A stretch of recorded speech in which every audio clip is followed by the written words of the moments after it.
Ford's announcement that the 2017 Focus Electrical Sport and EP-rated driving range of 100 miles couldn't have come at a less opportune time. Here we are driving and testing a 16 model with a range of 76 miles when, in only a few months, it will be obsolete.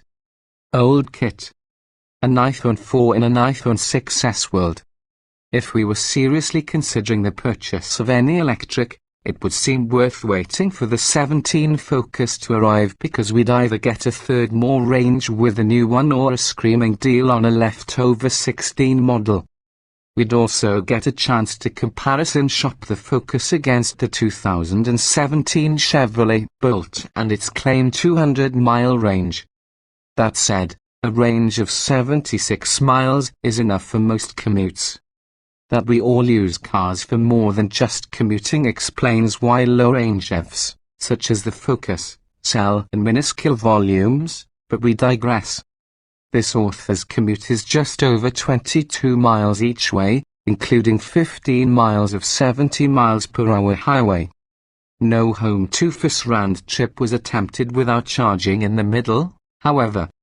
One night, the Focus estimated the remaining range to be 22 miles. When we got home, we made one stop between the office and home, so that's nowhere near 76 miles, but also well within the comfort zone. Overnight, the Focus soaked up about 12 kilowatt-hours of electricity, enough juice to provide a worry-free trip back to work. Such is the reality of driving an EV in a world with an infrastructural focus, no pun intended, on hydrocarbons. Aerodynamic drag grows exponentially, so as soon as any electric vehicle hits freeway speed, the driver can watch the projected range drop faster than the miles pass by. Likewise, a few bursts of maximum acceleration will put an outsized dent in the remaining distance available to travel. All electrics, all cars, actually, are like this. Ford's isn't unique. The only difference with this Focus is that the conventional version's 12-gallon gas tank stores more than 17 times the energy that can be packed into the Focus Electric's 23.0 kilowatt-hours lithium-ion battery. Featherfoot the accelerator and cap your speed at 55 miles per hour, and the full EPA range might be within reach.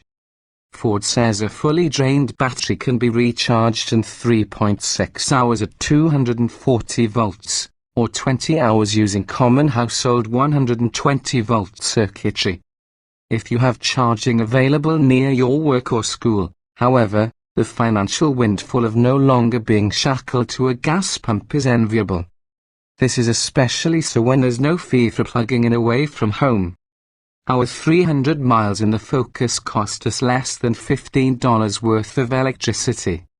You'd have to average 40 miles per gallon, not just while cruising on the highway, but overall, using $2 per gallon gas to come close to the same cost per mile. We averaged 33 miles per gallon in a 1.0-litre Focus sedan we tested last May. While it may not seem like a lot, the savings eventually add up, and they'll add up faster if the cost of a gallon of gasoline rises over the ownership period. Set aside any concerns about carbon footprint and think about convenience.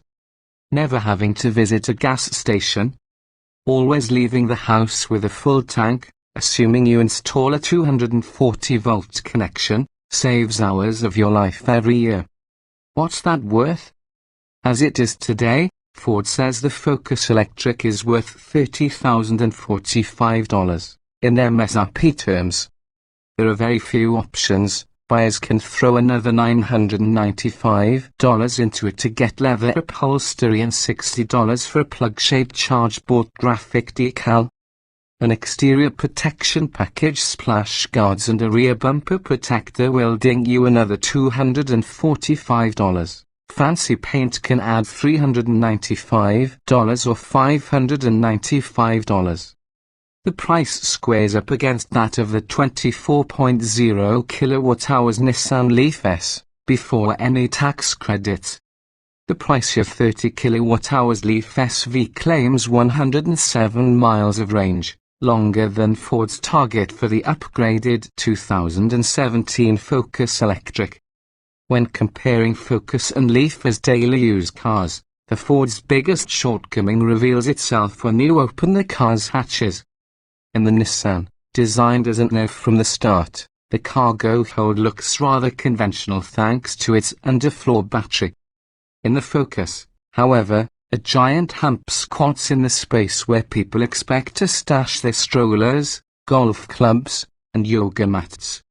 It is a reminder that, unlike the Leaf, the Focus is a converted version of a car built around conventional internal combustion powertrains. There is a false floor that can be removed to reveal a space into which you might squeeze a few grocery bags but not much else.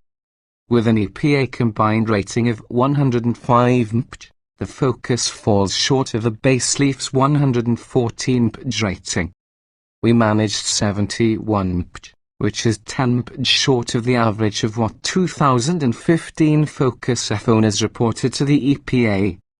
Our heavy right feet, when prompted, the Focus will get to 60 miles per hour in 9.9 seconds, certainly influenced this thirst for electrons. Oddly, the electric key fob has a remote auto start button. Initiating it preconditions the cabin, although its use is recommended only while the car is plugged in.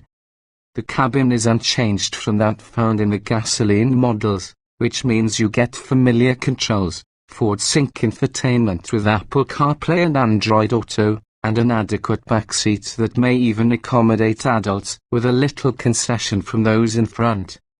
And there is little concession in the driving. This F goes down the road as well as the gas Focus, which is to say quietly and smoothly. Aside from the cargo capacity, there isn't much to dislike.